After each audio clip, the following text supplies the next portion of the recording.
안녕하세요. 무인 멀티콥터 드론 국가 자격. 저는 KDC 한국드론센터 코다 한국드론진흥협회에서 일하고 있는 오석봉이라고 합니다. 자, 오늘은 지상 통제 장비의 구성. 그래서 지상에서 드론을 운영을 할 때 이제 어떻게 운영을 하나. 물론 이제 우리가 실질적으로 뭐 농업용 드론이라든지 또는 또 일반적인 이제 산업용 드론이라든지 또 뭐 촬영용 이런 드론 같은 경우에는 지상에서 어떤 통제 장비가 조종기하고 뭐 하나의 어떤 모니터 형태가 될 수 있겠죠. 근데 이제 우리가 드론을 앞으로 좀 더 이제 확장적으로 운영을 하고 좀 더 체계적으로 이제 운영을 할 때 통제 장비의 어떤 구성이라든지 이런 부분에 대해서 체크를 한번 해보도록 하겠습니다.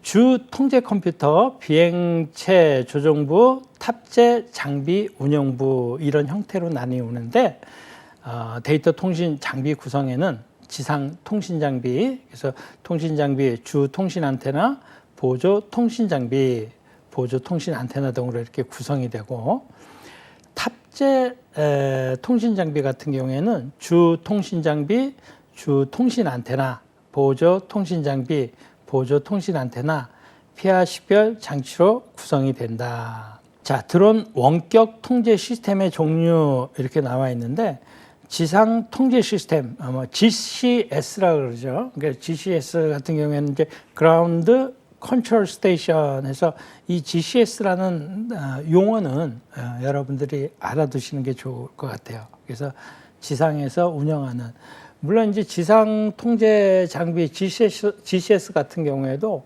우리가 이제 드론을 어떤 형태로 이제 활용할 거냐에 따라서 이제 통제 장비가 뭐 여러 가지로 나눌 수가 있겠죠. 그래서 그 임무에 맞춰서 또한 지상 통제 장비가 이제 구성이 된다. 이렇게 알아두시면 되겠죠.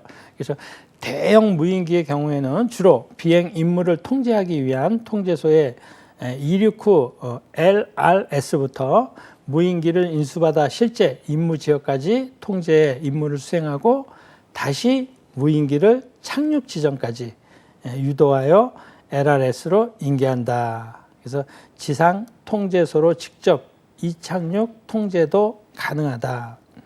왜냐하면 우리가 이제 드론이 어떤 4차 산업이라든지 또는 앞으로의 어떤 산업에 커다란 이제 역할을 하는 게 뭐 그렇기 때문에 이제 국가에서도 국가 자격으로 만들고 또 여러분들도 이제 관심을 갖게 되고 이런 부분인데 이런 이제 지상 통제 장비로 이 드론이 구성 자체는 뭐 어떻게 보면은 뭐 제가 간단하다 이렇게 표현을 드렸는데 이 아이가 이제 우리가 볼 수 없는 또는 우리가 갈 수 없는 이런 장소에서 말 그대로 상당히 많은 정보들을 가지고 오고 또한 우리가 실시간으로 그 정보를 확인할 수 있기 때문에 이런 지상 통제 장비도 그 부분에 맞춰서 또 앞으로도 이제 운영이 돼야 되지 않겠나 이런 생각이 듭니다.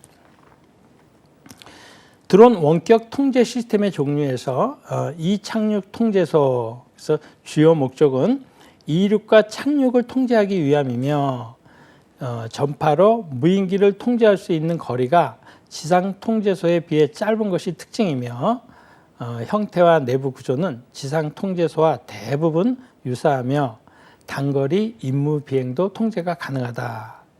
주 통제 장비의 고장 시 백업 역할을 하는 것이 특징이다. 그래서 통제 장비에 어떤 문제가 있을 시에 다시 또 이제 백업 장비로 활용을 할 수 있게끔 할 수 있는 이런 부분들. 자, 이제 우리가 이제 실제적으로 드론 원격 통제 시스템의 종류 이렇게 나와 있는데 이동형 지상 통제소. 그래서 뭐 이동형 우리가 이제 포터블 그러니까 손으로 들고 다닐 수 있는 이동하기가 좀 손쉬운 그래서 PGCS 그래서 Portable Ground Control Station 이런 형태로 해서 뭐 기본적인 노트북이라든지 또는 태블릿이라든지 뭐 휴대폰이라든지 이런 부분들을 지상 통제 장비로 활용을 해서 당연히 뭐 조종기는 같이 포함이 되겠죠. 그래서 통제 장비로 활용을 해가지고 소형 무인 항공기는 활용을 한다. 그래서 그런 이동형 원격 통제 장비를 활용을 한다. 이렇게 알아두시면 되겠습니다. 하지만 이제 뭐 여러분들이 뭐 개인적으로 아직까지는 우리가 이제 군사용이라든지 또는 뭐 좀 더 나아가서 어떤 커다란 어떤 산업용이라든지 이런 부분에 활용을 할 때는 우리가 이제 큰 통제 장비라든지 지상 통제 장비라든지 이런 뭐 임무 장비, 뭐 당연히 뭐 임무 장비 이런 부분에 따라서 통제 장비가 이제 달라지는 거죠. 하지만서도 여러분들이 지금 이제 보통 활용하고 있는 우리가 뭐 방제 작업이라든지 또는 촬영이라든지 또는 뭐 방역 이런 부분들 또는 뭐 공간 정보 촬영이라든지 이런 부분들은 거의 이제 소형으로 이런 부분들을 활용을 한다. 이렇게 알아두시면 되겠습니다. 통제 시스템의 종류 나와 있는데요. 무인 멀티콥터에 사용되는 원격 통제 장비의 소형이며 휴대용이며 주로 스마트폰, 태블릿 PC, 노트북 등이 사용이 된다. 그래서 왼쪽에 있는 것은 요즘 뭐 중국에서 만들고 있는 촬영용 그 매빅 그 소형 매빅 드론인 것 같아요. 조종기인 것 같아요. 그래서 이런 부분들이 요즘에는 또 워낙 잘 나오기 때문에 여기다가 이제 간단하게 뭐 휴대폰을 활용을 해가지고 앱을 다운 받아가지고 이 아이로 어지간한 지상 통제 장치가 다 될 수가 있습니다. 그래서 실시간으로 뭐 영상을 보낸다든지 뭐 이런 부분도 다 될 수가 있고 이런 어떤 이제 작게 좀 더 포터블하게 이런 부분이 이제 지상 통제 장비가 일반적으로 쓸 때는 이제 많이 운영이 된다. 이렇게 알아두시면 되겠습니다. 자, 드론의 안전 수칙 및 교육법. 사실은 요 전에 우리가 이제 통제 장비도 했었고 우리가 뭐 배터리의 관리라든지 배터리의 어떤 용량 측정하다 배터리 보는 법 이런 부분도 있었고 뭐 배터리하고 제가 그 모터 이 부분에는 꼭 한두 문제씩 이렇게 나온다고 말씀을 드렸었죠. 우리가 어떤 장비, 특히나 이제 이 드론도 하나의 뭐 장비잖아요. 이런 부분에 이렇게 운영에 있어서 항상 제일 먼저 강조되는 게 이제 안전이잖아요. 그래서 우리가 이 안전수칙 및 교육법 이 부분에도 뭐 상식적으로든 또는 뭐 일반적으로든 이 부분은 항상 문제가 나올 수밖에 없거든요. 그래서 여러분들이 기본적인 것만 한번 이제 체크를 좀 해보도록 할게요. 조종자의 기본 적성으로 정신적, 신체적 능력으로 어떠한 직무의 수행에 적합한지를 판단하여 선발되어야 한다. 조종자의 기본 소양에 있어서 자, 지적 능력, 정보 처리 능력, 동기 이런 부분들이 나와 있는데요. 그래서 첫 번째는 이제 지적 능력 같은 경우에는 조종자는 기체를 3차원의 공간에서 비행하기 때문에 높은 지적 능력을 필요로 한다. 이는 지적 능력을 기반으로 나타나는 행동의 효율이다. 자, 정보 처리 능력. 정보 처리 능력을 평소에 반복함으로써 필요한 정보 처리 능력을 높일 수 있어야 된다. 이 정보 처리 능력은 뭐냐면 여러분들이 우리가 뭐 이제 지상 통제소 소형으로 운영이 될 때 뭐 탭을 본다 그래요. 뭐 스마트폰이라든지 이런 걸 볼 때 사실은 거기에 그런 정보들이 여기 그 탭 안에 여기 저기 이렇게 나와 있거든요. 그러면 그 정보들을 정확하게 이렇게 인지를 할 수가 있어야 되겠죠. 왜냐하면 그 정보를 인지를 못하게 되면은 어떤 뭐 예를 들어서 가장 손쉬운 예로 배터리가 뭐 15% 배터리가 50% 남았다, 30% 남았다 이런 부분들까지 정확히 체크가 안 되면 기체가 바로 추락할 수도 있는 거고 또는 배터리에도 많이 무리가 갈 수 있는 거고 이런 부분들이기 때문에 그런 부분 어떤 정보를 내가 전반적으로 보고 또 전반적으로 파악을 할 수 있는 이런 능력을 갖추기 위해서는 제가 보기에는 비행을 이제 많이 해야 되겠죠. 어떻게 보면 비행을 많이 하면서 그런 정보에 처리할 수 있는 능력도 내가 이제 키우는 게 중요하다. 이 부분하고 이제 같이 겹치는 게 뭐냐면은 우리가 이제 기체를 운영할 때도 이 기체는 항상 움직이는 거거든요. 기체는 항상 움직이는 아이를 제가 좌측, 우측 스틱으로 해가지고 스로틀, 러더, 엘리베이터, 에어런 이 부분들을 항상 잡아주면서 운영을 해야 되는 거거든요. 자, 우리가 예를 들어서 운전대 같은 경우에는 크잖아요. 그렇기 때문에 자동차를 운전할 때는 이 큰 걸 잡고 진짜 어느 정도 감각적으로 이렇게 돌리면 되는 거거든요. 하지만서도 드론 같은 경우에는 새끼손가락보다 얇은 스틱이 위에 이렇게 딱 올라와 있거든요. 그러니까 그걸 가지고 정말 감각적으로 이렇게 조종해야 되는 이런 부분들이 요하는 거예요. 그렇다고 해서 감각적으로 한다 그래서 천천히 멋있게 뭐 이게 아니라 말 그대로 기체의 어떤 우리가 자연 상황이 있잖아요. 자연 환경이 예를 들어서 바람이 갑자기 불어올 수도 있는 거고 왜냐 바람이라는 것은 어떤 또 지상하고 육지에 있는 이 고도에 따라서 이런 바람의 어떤 풍향, 풍속 이런 부분들이 달라지기 때문에 그런 변화에 맞춰서 우리가 조정을 해줘야 되는 거거든요.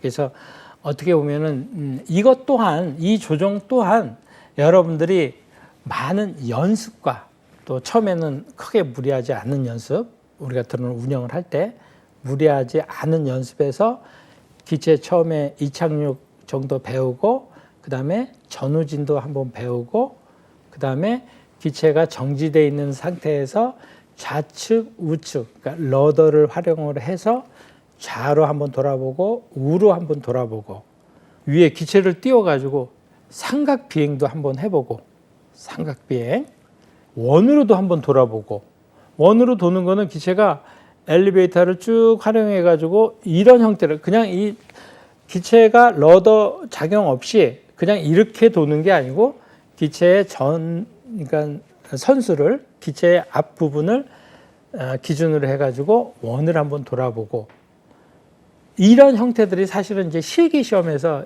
이제 직접적인 이제 코스거든요. 그런 부분들이 여러분들이 이제 어느 정도 연습한 후에 기체를 이제 운영을 하는 부분이 아주 중요한 부분이 되지 않나 이런 생각이 듭니다. 그래서 이 안전이라는 것은 우리가 이제 내가 무리하지만 않으면 돼요. 근데 우리가 기체를 운영을 할 때, 이거 되네 하면서 무리하는 순간 문제가 이제 발생이 되기 시작하는 겁니다. 우리가 운전도 그렇잖아요. 정말 이제 운전이 안정된 사람이 착 이 안정된 순간, 좀 할만할 때 이렇게 사고가 나는 거거든요. 드론도 똑같습니다. 그래서 뭐 어느 정도 이렇게 배우면은 그때부터 이렇게 좀 사고가 나니까 항상 기체를 이제 운영하기 전에 안전이라는 거는 머릿속에 꼭 중심에 두고 처음부터 한 가지 이렇게 체크해 나가시면서 비행하는 게 정말 이제 안전 비행을 위해서 필요한 부분이 아닌가 생각이 듭니다. 자, 동기 비행에 관하여 건전한 동기를 갖는 것은 훈련 효과를 높일 뿐 아니라 훈련 후 안전 비행으로 이어질 수 있다. 조종자의 기본 소양에서 이제 정신적 안정이라든지 정신적 성수 이 부분은 우리가 이제 비행을 하는 데 있어서 기체가 이제 항상 움직이기 때문에 어떤 자연 환경 또는 뭐 기체 또 GPS의 어떤 불안함 또 기체의 어떤 결함 이런 부분으로 문제가 이제 발생이 되는데 그 문제 발생은 우리가 항상 새로운 거거든요. 그러니까 문제라는 게 우리가 해봤던 게 아니고 항상 새로운 부분들이기 때문에 우리가 이제 그 순간적인 1, 2초 사이에 또는 뭐 0.5초 사이에 이거를 판단해 가지고 그거를 대처하기가 힘든 부분이 있습니다. 그렇기 때문에 여러분들이 항상 정신적으로 미리 안정적인 이런 부분들이 요구가 되고 또 성숙도 마찬가지. 그래서 놀람, 당황, 과도한 긴장은 인간이 갖고 있는 정상적인 반응이지만 조종자는 과잉 반응을 하지 않는 안정성이 요구된다. 그래서 항상 안전성을 유지하기 위해 이러한 반응을 컨트롤할 수 있는 방법을 습득하기 위한 노력이다. 자, 정신적 성숙. 정신적 성숙은 인간관계를 양호하게 하고 사회에 적응하기 위해서 중요한 요소이다. 이는 곧 사회적인 악용 방지로 이어지며 무인 비행 장치의 안전한 비행으로도 이어진다. 드론 뭐 실기 시험장에 이렇게 가서 보게 되면 뭐 어떤 분은 실기 비행을 하시다가 이제 비행이 잘못돼가지고 불합격을 뭐 하실 수도 있잖아요. 불합격 요소 중에 가장 중요한 게 그런 어떤 긴장인 것 같아요. 왜냐? 시험 보러 가기 전까지는 내가 그 코스를 전부 다 연습을 해서 그 후에 이제 시험을 보게 되는 거잖아요. 어떻게 보면. 근데 그 조종자 시험 같은 경우에 옆에서 이제 감독관이 그 한 분이 이제 판단을 하시거든요. 그래서 그 분이 어떤 비행 고도라든지 또는 뭐 비행 궤적이라든지 이런 부분들을 판단을 하는데 사실은 이제 우리가 비행을 할 때도 뭐 예를 들어서 전진 후진 비행을 하게 되면 정말 일자로 똑바로 전진하고 후진하고 사실 비행을 이룰 수는 없잖아요. 왜냐하면 뭐 아까 말씀드렸다시피 뭐 바람이 좀 불 수도 있고 또 GPS에 어떤 불안정이 있을 수도 있고 이런 부분이 있는데 그래서 비행에는 우리가 전 후진을 비행을 할 때도 항상 좌로 1m, 우로 1m의 공간이 있습니다. 그래서 어떻게 보면 2m의 길 안에 기체의 중심이 들어와서 전진 후진을 하면 되는 거거든요.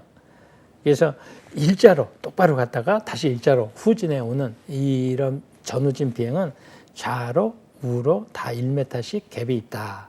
그래서 그거를 기체 중심을 그 안에다가 두기만 하면 된다. 원주 비행도 마찬가지고 어떤 이동할 때 뭐 좌로 이동, 우로 이동 이런 부분도 마찬가지고 다 1m의 갭을 둡니다. 좌로 1m, 우로 1m. 그래서 그런 부분들을 여러분들이 참고하시고 한 가지 이제 뭐 팁을 좀 드린다면은 그냥 천천히 비행하시면 돼요. 천천히 우리가 이제 실기를 가셨을 때도 천천히 비행을 해야 만약에 우리가 궤적에서 벗어났을 때 2m의 이 공간 안에서 전후진할 때 궤적에서 벗어날 때 천천히 하다 보면 안으로 끌어들일 수가 있잖아요. 비행 궤도를 비행 선수를 안으로 끌어들일 수가 있어요. 근데 빨리 하시는 분들은 항상 이게 오차의 범위도 당연히 빠르면 오차의 범위도 넓어지잖아요. 커지잖아요. 그래서 항상 천천히 이렇게 비행을 실기시험 준비하실 때는 천천히 비행하시고 우리가 어떻게 보면 이렇게 빨리 비행하시는 것보다 그런 코스에 맞춰서 천천히 비행하는 게 더 어려울 수가 있어요. 그래서 그 천천히 비행하면서 여러분들이 혹시 나중에 실기시험에 어떤 기회가 된다면 그거를 꼭 참고하시면 될 것 같습니다. 의사결정이라는 것은 제가 이제 어제도 뭐 방지할 때 뭐 신호자, 뭐 조종자, 보조자 이렇게 3인이 이제 한 팀이 돼가지고 한 조가 돼서 이제 비행 방지 작업을 한다 이렇게 말씀을 드렸는데 여기서 항상 그 책임은 조종자에 가는 겁니다. 그러니까 모든 그 비행에 관련해서 이런 부분은 조종자에 있기 때문에 이런 의사결정 이런 부분에 있어 조종자가 역할이 뭐 상당히 중요하다. 뭐 가장 중요한 거죠. 그래서 비행 상황 중 스스로의 행동을 특정하며 그 행동에 기초한 결과를 예상하고 더욱이 그 타당성을 검토, 확인하여 자신을 가지고 실행하는 능력을 의사결정이라고 한다. 의사결정은 실행하는 것뿐만 아니라 실행하지 않는 것도 포함이 된다. 의사결정이 뭐 모든 걸 실행해야 된다 이건 아니죠. 그래서 뭐 비행의 무리라든지 또는 뭐 해서는 안 될 이런 부분들도 항상 조종자가 판단을 해야 된다. 그래서 조종자의 그 판단 능력은 상당히 중요한 것입니다. 자, 의사결정의 요소에서 자세, 생활태도, 비행에 관한 안정적인 자세를 배양한다. 지적 처리 능력, 이거는 아까도 이제 말씀드렸다시피 이 지적 처리 능력은 우리가 이제 농업 방제도 마찬가지고 뭐 드론 촬영도 마찬가지고 앞으로의 우리가 이제 뭐 유인 그 드론의 어떤 유인기라든지 이런 부분도 마찬가지고 자가수리, 자가운영 이런 부분들이 상당히 중요할 거예요. 그래서 현재도 여러분들이 뭐 드론 방제를 나갔는데 뭐 날개가 하나 부러지면 뭐 날개를 그 날개 때문에 날개 하나 때문에 우리가 뭐 방제를 못하고 다시 온다든지 이거는 문제가 있잖아요. 그래서 우리가 어떤 수리 또는 뭐 이거를 뭐 기계를 고친다라든지 고장이 나서 고친다 이런 부분들이 만약에 어렵고 뭐 자동차처럼 커서 또 어디 공간이 없어서 못한다 이게 아니기 때문에 어떻게 보면 여러분들이 드론을 운영을 할 때 이런 정비라든지 또는 이제 활용하는 이런 지적 능력을 키워서 이 아이를 어떤 문제점이 발생이 되면 이렇게 대처하고 또 B라는 문제점이 발생이 되면 이렇게 대처하는 이 정도는 이 드론을 운영할 때 여러분들이 좀 필요로 하지 않겠나 싶습니다. 자, 자세, 그 다음에 지적 처리 능력까지, 그 다음에 올바른 지적 처리를 위해 바른 지식, 위험도의 식별, 평가, 경계심, 정보 처리 능력, 선택성을 갖는 주의, 문제 해결 능력이 요구된다. 그래서 드론 같은 경우에 여러분들이 실제적으로 운영, 관리 이런 부분까지 좀 접근하시는 게 좋지 않나. 왜 그러냐면 어떻게 보면은 여러분들이 어지간한 분은 할 수 있기 때문에 그렇습니다. 할 수 없는 거를 할 수는 없잖아요. 비행 의사결정, 상황 판단 능력. 그래서 빠른 상황 판단 능력은 조종사의 필수 요소이다. 전반적인 주변 상황과 비행 상태를 판단해야 하며 파악된 정보들을 처리할 수 있는 능력이 요구된다. 그러니까 자동 조정 기능. 기체 조정에 있어 자동적인 반응이 되기까지 훈련한다. 그래서 어떤 상황이 벌어지면 바로 대처할 수 있는 이 부분은 이제 어떻게 되냐면 우리가 기체를 이제 운영을 할 때도 실제 비행을 이제 할 때 실비행하기 전에 이제 실기에서는 시뮬레이션을 하거든요. 그러면 시뮬레이션을 하게 되면 어떤 이제 기체의 움직임에 따라서 우리가 머리로 생각을 하고 그래서 뇌에서 우리가 이제 손에 명령을 내리는 거잖아요. 앞으로 가세요, 뒤로 가세요, 좌로 가세요. 명령을 내리잖아요. 근데 여러분들이 이제 시뮬레이션 훈련을 많이 하시게 되면은 일단 어떻게 되시냐면 이제 뇌가 없어져요. 뇌가 없어지고 이 엄지손으로 조정을 하다 보면 이 뇌가 엄지손으로 오게 되거든요. 그래서 기체가 이 움직임을 보고 뒤로 가야 된다. 자 앞으로 밀어주세요. 엘리베이터 앞으로 쳐주세요. 이런 생각이 없어지고 바로 기체 반응을 보고 이 스틱이 움직여지는 이런 과정이 돼야 돼요, 사실은. 근데 그 과정이 처음에는 우리가 이제 말로 표현하니까 이게 어떻게 뇌가 엄지손가락으로 오지? 이런 생각도 하지만 저절로 오게 돼 있습니다. 저절로 오게 돼 있으니까 여러분들이 아마도 이제 실비행 전에는 어떤 교육원을 가든 이제 드론 국가자격 실기 시험을 보기 위해서 어떤 교육원을 가든 아마도 이제 그 시뮬레이션 연습을 많이 할 텐데 그 시뮬레이션을 보고 내가 이제 방향 연습하는 이 부분이 아주 중요한 여러분들의 어떤 조종 실력을 늘려주는 가장 중요한 부분 중에 하나입니다. 자, 위험 관리, 비행장치 관리, 그래서 조종자의 상태, 정신적, 신체적, 건강 상태나 음주 혹은 피로비행, 음주하고 비행한다. 이게 0.02 이상하면은 이거는 범법 행위입니다. 그래서 음주 비행한다. 이거는 큰일 나는 거고, 비행 환경, 기상 상태, 주의 장애물, 그다음에 비행 목적, 비행 계획, 비행의 긴급도와 위험도 등 각 요소의 정확한 상황 확인을 말한다. 이제 우리가 법규에서 이제 작년 3월부터 어떤 그 벌금이라든지 비행 금지 구역이라든지 또는 조종자 증명 없이 비행한다든지 안전성 인증 없이 비행한다든지 이게 벌금이 작년부터 상당히 세졌어요. 이건 우리가 이제 후반부에 나올 텐데 법규 쪽에서 아파트에서 뛰어가지고 아파트를 촬영한다든지 예를 들면 이런 부분들이 항공법상에는 이제 거기에 따르는 예를 들어서 비행 금지구에서 비행한다 이래서 벌금 자체가 크지 않을 수는 있어요. 생각보다 몇백만 원이면 크기도 큰 건데 근데 그 부분은 그 항공법 법상에서의 어떤 벌칙이고 만약에 그런 어떤 위법 행위라든지 이건 또 형사법으로 또 처벌을 받는 거거든요. 그래서 어떤 분들 그걸 뭐 드론에 관련된 이 항공법에 관련된 부분이 아니라 이런 범법 행위를 하게 되면은 또 사법적으로 형법상으로 또 벌을 받는 어마어마하게 큰 벌을 받게 되는 거죠. 사실은 어떻게 보면.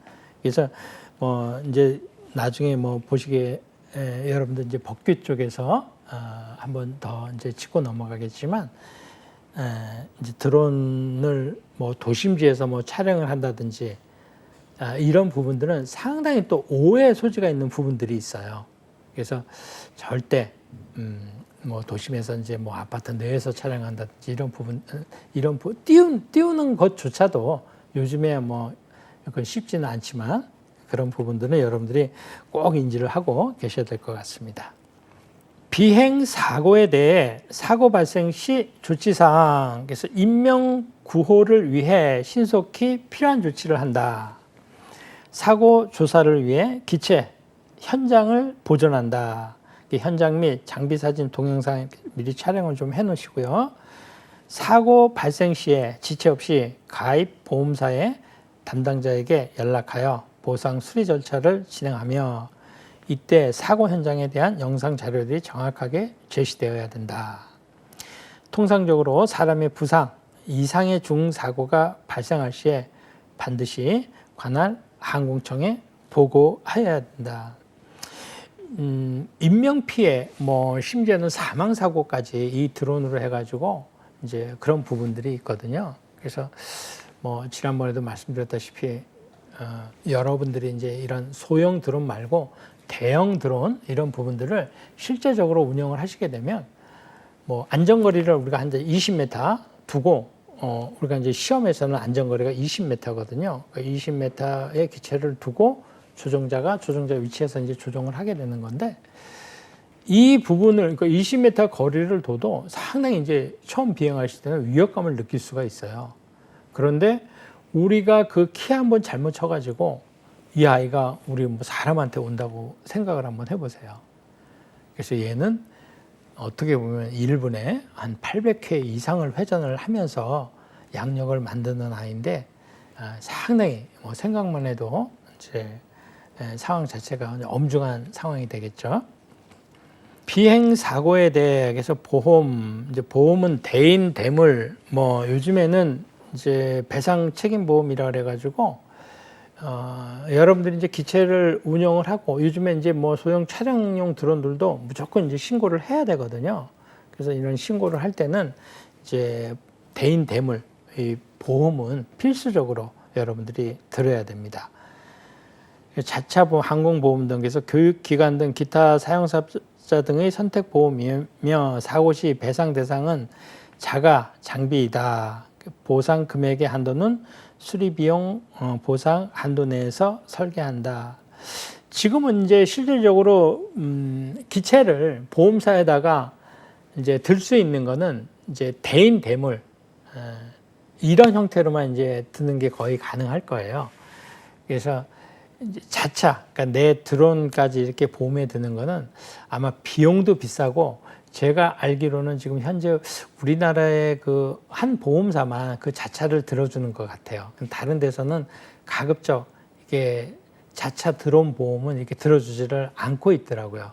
그래서 왜냐하면 기체 자체가 어쩔 때는 뭐 작은 것도 있고 당연히 뭐 큰 것도 있지만 작은 것도 요즘에는 워낙 고스펙으로 많이 나오고 또 카메라 뭐 여러분 아시다시피 이제 가격대가 상당히 크니까 이런 부분들을 뭐 고의로 뭐 파괴한다든지 이런 부분들이 좀 있을 수가 있어서 이제 자차 이런 보험들은 아마 한 군데가 이제 들어주는 데가 있는데 이제 가격 자체가 상당히 비쌀 겁니다. 그래서 일반적으로 우리가 이제 대인 대물 이렇게 보험을 드는 게 예전에는 조금 비쌌어요. 근데 이제 최근에 조금 이제 낮춰져 가지고 한 30에서 40만 원 정도 1년 보험료가 아마 그 정도 될 겁니다.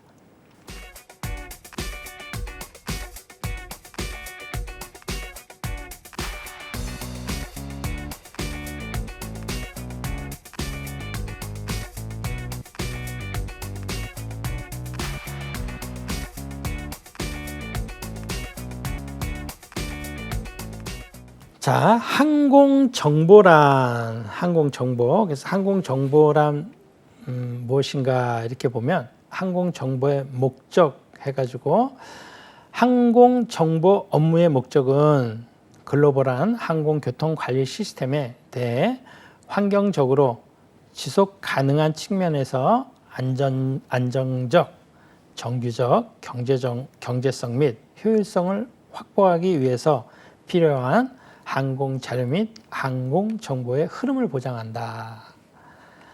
그래서 이 면에 보시게 되면은 우리가 이제 항공 정보 간행물이라 그래서 이 AIP라는 게 있어요. 그래서 여러분들이 이 부분은 이제 가끔 시험에 나오는 거거든요. 이게 항공 정보 간행물 AIP하고 노탐이라는 항공 고시보가 있는데 그 두 가지가 이제 시험에 가끔 나오니까 이 AIP하고 뒤에 있는 이제 노탐은 여러분들이 알아두시는 게 좋을 것 같아요.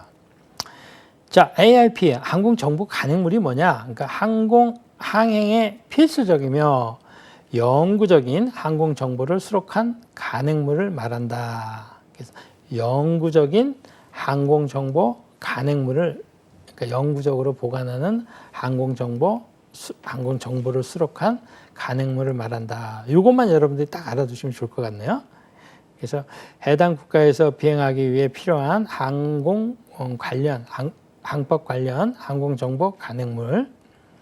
그래서 항공정보 간행물 보충판 이렇게 나와 있는데 이 부분은 여러분들이 한번 보시고요.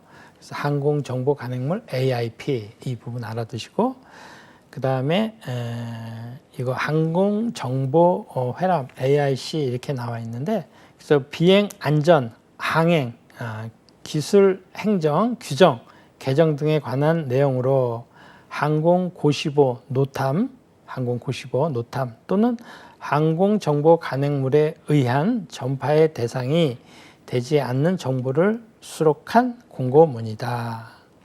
이제 노탐이 나왔어요. 그래서 이거는 아까 AIP 항공정보 간행물하고 이 노탐 항공고시보 이 부분은 여러분들이 알아두셔야 될 것 같습니다. 자, 노탐 항공고시보가 뭐냐? 비행 운행에 관련된 종사자들이 반드시 적시에 인지하여야 하는 공항시설, 업무, 절차 또는 위험의 신설, 운영, 상태 또는 그 변경에 관한 정보를 수록해 전기통신수단에 의하여 배포되는 공고문이다. 자, 노탐에 대해서 한 번 더 볼게요. 뒤쪽에. 그래서 항공고시보의 노탐이죠. 발행은 운영 또는 제한 일자로부터 최소 7일 이전에 공고되어야 된다. 이 부분도 알아두실게요. 그러니까, 그러니까 항공고시보의 발행은 운영 또는 제한 일자로부터 최소 7일 이전에 공고되어야 되고 또 항공고시보의 기한은 3개월 이상 유효돼서는 안 된다. 3개월 이상 유효돼서는 안 된다. 그래서 공고되는 상황이 3개월이므로 3개월을 초과할 것으로 예상된다면 반드시 보충판으로 다시 발행을 해야 된다. 이렇게 알아두셔야 되겠습니다.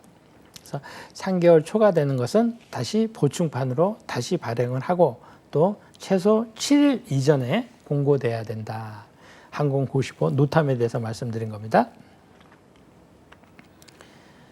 항공정보 출판물에서 직접 비행에 관련 있는 항공정보의 발효기간이 일시적 혹은 단기간이거나 운영상 중요한 사항의 영구적인 변경 또는 장기간의 일시적인 변경 사항이 짧은 시간 내에 고시가 이루어질 때는 신속히 항공고시보를 작성하여 발행하여야 하며 항공시보는 다음 사항들에 발생하였을 때 발행한다. 그래서 항공고시보, 여기 항공시보가 아니고 비행장 또는 활주로의 설치, 폐소 또는 운영상의 중요한 변경 등 이런 거는 7일 이내에 바로 이렇게 고시를 해야 되겠죠.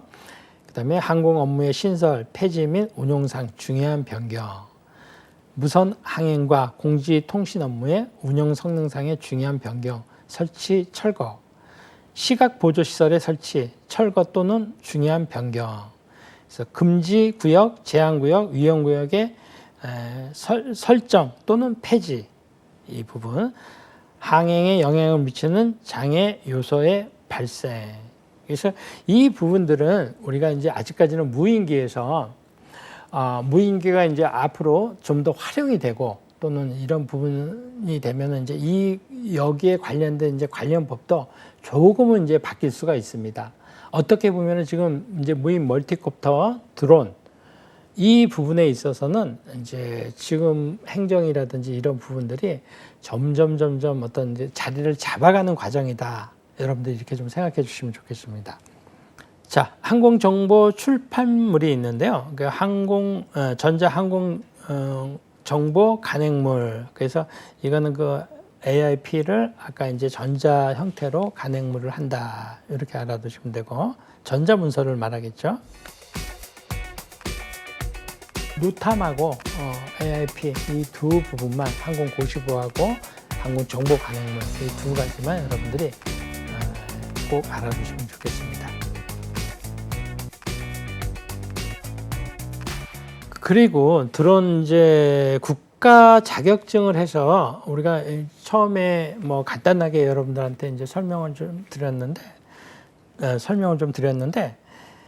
우리가 이제 드론 국가 자격증이 뭐 1, 2, 3, 4종이 이렇게 나뉘어져 있는데 일단은 4종 같은 경우에는 이제 수료증이 되는 겁니다. 얘는 이제 엄밀히 말하면 국가 자격이 되는 게 아니죠. 그래서 이 아이 같은 경우에는 뭐 TS 교통안전공단에 가가지고 인터넷 강의 후 이렇게 이제 수료를 하면 되는 거고, 또 여러분들이 이제 드론에 뭐 1, 2, 3종이 있는데 이게 도대체 뭐 어떻게 되나 뭐 이렇게 좀 궁금해 하시는 분들도 이게 사실은 이제 바뀐 지가 오래되지가 않아서 여러분들께 간단하게 좀 설명을 좀 드리면, 핵심적인 부분만 설명을 좀 드리면 1, 2, 3종이 있는데 이 1, 2, 3종이 이제 국가 자격이라고 생각을 하시면 됩니다. 그래서 그러면 기체 무게로 따지면 1종 같은 경우에는 25kg 이상 초과, 그러니까 25kg을 초과하는 그 기체로 이제 연습을 하셔야 돼요.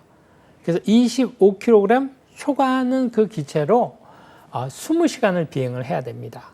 자, 2종 같은 경우에는 7kg을 초과하는 걸로 7kg을 초과하는 걸로 10시간 비행을 해야 됩니다. 10시간. 그다음에 3종 같은 경우에는 2kg을 초과하는 걸로, 그러니까 2kg 초과하는 걸로 6시간은 이제 비행을 해야 되는 것이죠. 자, 근데 그러면 3종은 25kg으로 하면 안 됩니까? 되죠. 이상이죠. 이상인 비행기로, 초과하는 비행기로 하면 되는 거죠.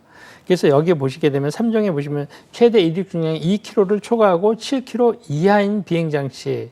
그 다음에 2종 같은 경우에 7kg을 초과하고 25kg 이하인 비행장치. 이런 형태로 이제 비행을 해야 되는 거죠. 근데 제가 아까 잠깐 이제 잘못 드린 게 3종이 뭐 25kg를 해야 된다. 이거는 아닌 거고, 2kg 초과해서 7kg까지, 2종 기체까지 이렇게. 그래서 이제 우리가 보통 1종 기체를 25kg 이상짜리라 1종 기체라고 하고, 2종 기체를 7kg 초과, 그 다음에 3종 기체를 2kg 초과, 이렇게 이제 이야기를 합니다. 그래서 1종 같은 경우에는 그 맞는 25kg 초과 기체로 20시간을 비행을 해야 되고, 2종 같은 경우에는 7kg을 초과하는 걸로 10시간을 비행을 해야 되고, 3종 같은 경우에는 2kg 초과하는 걸로 6시간을 비행을 해야 된다. 이렇게 알고 계시고. 자, 그러면 이제 여기서 하나 궁금증이 이제 가끔 이제 질문을 하시는 게, 예를 들어서 내가 3종을 땄어요. 3종을 그러니까 2kg 초과 기체로 6시간 비행을 했어요. 근데 내가 몇 달 있다가 2종을 또 따고 싶어요. 2종을 따고 싶으면 2종의 기준이 뭐죠? 2종의 기준은 7kg 초과로 해서 10시간을 비행을 해야 되잖아요. 근데 3종 같은 경우에는 2kg 초과를 해가지고 6시간을 비행을 했잖아요. 그래서 내가 3종을 가지고 있게 되면은 2종을 시험 볼 때는 6시간 비행한 거를 3시간을 교통안전공단, 그 반, 6시간 비행의 반을 교통안전공단에 인정을 해줍니다. 그래서 내가 이종을 딸 때는 10시간을 해야 되는데 7km 이상으로 10시간을 해야 되는데 7시간 비행만 하면 되는 거죠. 왜냐? 3시간은 내가 3종에서 한 걸로 인정이 되기 때문에. 자, 예를 들어서 2종을 내가 땄어요. 2종을 땄는데 2종을 내가 딸 때는 뭐 어떻게 했죠? 2종을 딸 때는 7kg 이상으로 10시간을 비행을 했죠. 10시간을. 근데 내가 자격증을 따고 이제 1종을 따고 싶어. 이럴 때는 1종 기준은 25kg으로 20시간을 비행을 해야 되잖아요. 근데 그래서 2종을 딴 사람이 1종을 할 때는 내가 7kg으로 10시간을 했지만 반을 인정을 해주는 거야. 그래서 5시간 비행을 인정을 해주는 거죠. 그래서 내가 다시 1종을 할 때는 15시간 비행 시간을 채워서 그 경력증명서를 만들어서 교통안전공단에 부여 신청을 하게 되면 되는 겁니다. 그래서 1, 2, 3종 이 부분에 있어서 여러분들이 이제 참고를 좀 해주셨으면 좋겠습니다. 자, 그 다음에 이제 이런 국가 자격증이 있고, 그 다음에 이제 내가 예를 들어서 1종을 가지고 있으면 그 위에 자격증이 무인 멀티콥터 지도 조종자 자격증이 있습니다. 이 지도 조종자 자격증은 여러분들도 뭐 이제 앞으로 어떤 드론의 어떤 미래 비전을 보고 사실은 지도 조종자를 하시는 분들이 많이 계시는데, 이 아이는 이제 다시 80시간을 비행을 해야 됩니다. 80시간. 그래서 80시간을 비행을 한 후에 그 다음에 조종자에 했던 그 20시간 비행하고 이 80시간 한 거하고 비행 경력하고 경력 증명서를 100시간으로 만들어서 조종자 20시간, 지도 조종자 80시간. 그래서 100시간으로 만들어서 다시 이제 부여를 넣는 거죠. 부여 신청을 넣는 거죠. 교통안전공단에. 그러면은 교통안전공단에서 부여가 떨어지면 그 다음에 이제 여러분들이 3일 동안, 그러니까 이틀은 풀타임으로 하고 3일째는 이제 반나절 교육을 해서 3일째 반나절 교육 후에 지도조종자는 실기 시험이 없잖아요. 그래서 3일째 반나절 교육 후에 이제 필기 테스트를 합니다. 그래서 그 필기 테스트에 합격하신 분은 이제 지도조종자 자격증이 나오게 되는 거죠. 자, 또 그 위에, 그러니까 지도조종자를 내가 또, 이 지도조종자는 결국 이제 일종 자격이 있는 분에 한해서 지도조종자를 신청을 할 수가 있는 거죠. 자, 이제 지도조종자 자격증을 내가 가지고 있어. 그러면 이제 마지막으로 실기평가사라는 제일 위에 있는 과정이 있습니다. 그거는 또 이제 100시간 비행했는데 아까 조종자 20시간하고 지도조종자 80시간을 비행을 했잖아요. 80시간, 그럼 100시간 비행했는데 이제 또 실기평가사 할 때는 50시간 비행이 또 추가가 돼야 되는 거죠. 그래서 이게 전체 이제 합치면 150시간 비행. 이 마무리 후에 이 비행 전체 경력 증명서를 50시간이 맞췄을 때 그러면 이제 150시간이 되니까 이거를 또 교통안전공단에 이제 부여를 넣게 되면 실기평가사는 어떻게 보면은 우리가 이제 조종자에는 실기하고 필기가 시험이 있잖아요. 두 가지가. 근데 지도조종자에는 이제 필기 시험이 실기 시험이 없어요. 지도조종자는. 그래서 3일 동안 교육 후에 마지막에 이제 필기 시험 한 가지만 있고, 근데 중요한 건 이제 실기평가사 같은 경우에는 이거는 뭐 교육도 있지만서도 전적으로 이제 비행에 중심을 두어야 됩니다. 그래서 뭐 여러분들께 말씀을 드리자면 아까 조종자에서 1, 2, 3종에서 1, 2종만 필기 실기가 있고 3종은 또 실기 시험이 없습니다.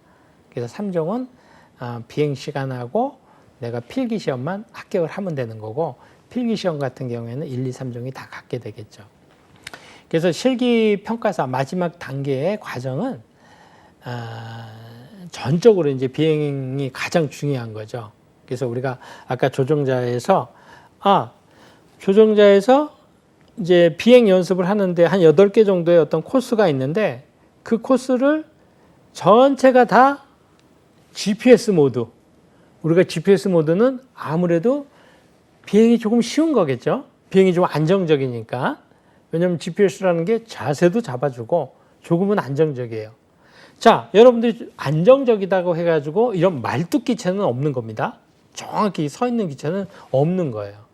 당연히 GPS 모드에서도 기체가 약간 내려올 수도 있고 옆으로 갈 수도 있고 이런 부분들을 조종자가 잡아줘야 돼요. 자, 근데 그래도 자세 모드, 에티 모드에 비해서 GPS 모드는 아무래도 안정적이죠. 근데 조종자에서는 GPS 모드로 대부분 다 비행을 해서 시험을 보고 한 가지만 에티 모드로 코스를 한다 그랬는데 이 실기평가사 같은 경우에는 전체를 기체를 이제 이륙시키는 것만 GPS 모드로 이륙을 시키고 나머지 전체 코스는 다 에티 모드로 비행을 해야 돼요. 그래서 그 비행 자체가 어떻게 보면은 이제 많이 어렵습니다. 그래서 어떤 분들은 막 기본적으로 5번, 6번 이렇게 떨어지시는 분도 뭐 심지어는 10번 이상 떨어지시는 분들도 많이 있습니다. 근데 그 부분은 어떤 무슨 말로 하는 요령 또 어떤 우리가 교재를 보고 이 부분보다도 내가 실질적으로 연습을 많이 하는 그런 감을 익혀야 됩니다. 그 부분이 그 실기평가사 비행에 있어서 가장 중요한 부분이지 않나 이런 생각이 듭니다. 자, 국가 자격증 그러니까 1종, 2종, 3종 이런 부분에 대해서 이제 여러분들한테 어떤 무게 범위라든지 또는 응시 기준에 대해서 이제 간단하게 말씀을 드렸는데 사실은 복잡한 것 같지만 크게 근데 대부분의 사람들이 이제 1종 기준으로 해가지고 자격증을 도전을 하게 되죠. 그래서 물론 이제 2종도 하시는 분도 계시고 이러지만서도 그리고 이 시험에 있어서 우리가 이제 시험 강의를 하다 보니까 여러분들이 조금 참고를 하셔야 될 게 뭐가 있냐면 실제적으로 우리가 이제 이 이론 시험이 상암동에서 또 화성하고 이렇게 이제 지방에서 몇 군데 이렇게 같이 시험을 보는데 그 시험 주어지는 시간이 이제 50분이거든요. 근데 여러분들이 이제 실질적으로 그 시험장에 가보시게 되면은 한 20분, 15분, 20분 되면은 사람들이 막 많이 나가요.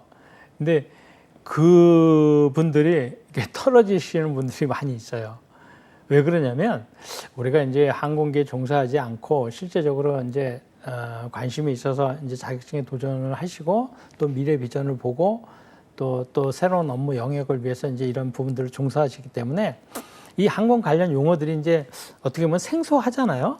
그래서 시험이라는 게 어떻게 보면은 이제 운전면허 시험도 쉬운 건 아니잖아요. 시험이라는 건 다 어렵기 때문에. 그래서 그 확률적으로 우리가 이걸 보게 되면은 이 시험이 예를 들어서 죄송하지만 이렇게 떨어지시는 분들의 한 90% 이상이 전부 다 한 문제, 두 문제 차이로 떨어져요. 그래서 여러분들이 이제 시험에 참여를 하실 때는 시간이 이제 50분이 주어지니까 충분한 시간이거든요. 그래서 50분 동안 내가 앉아서 천천히 이 문제들을 또 약간 좀 헷갈리는 문제들 이런 부분들은 좀 패스해 놨다가 하나하나 이렇게 짚고 나가면은 합격하는 데는 아무 문제가 없다고 생각을 합니다. 또한 이 시험은 이제 다른 국가 자격이 어떻게 보면 전부 다 이제 60점 이상 합격인데 60점부터 합격이잖아요. 근데 이제 항공 관련 시험은 70점부터 합격입니다. 그래서 어떻게 보면 이제 하나라도 더 맞고 또 여러분들이 이왕 갔으면 또 시험장에 가서 다 이게 제출이라는 단어를 딱 이렇게 누르면은 거기서 합격 불합격이 바로 나와요. 그래서 마지막 50분까지 이렇게 진득히 앉으셔가지고 풀고 나온다 이렇게 생각을 하시면 되겠습니다.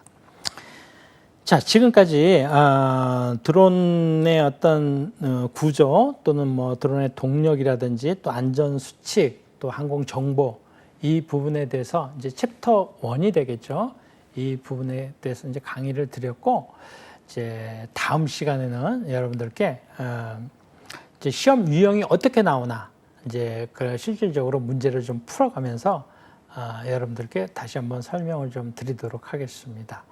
자, 오늘 강의는 여기까지 하고 다음 시간에 또 뵙도록 하겠습니다. 수고들 하셨습니다.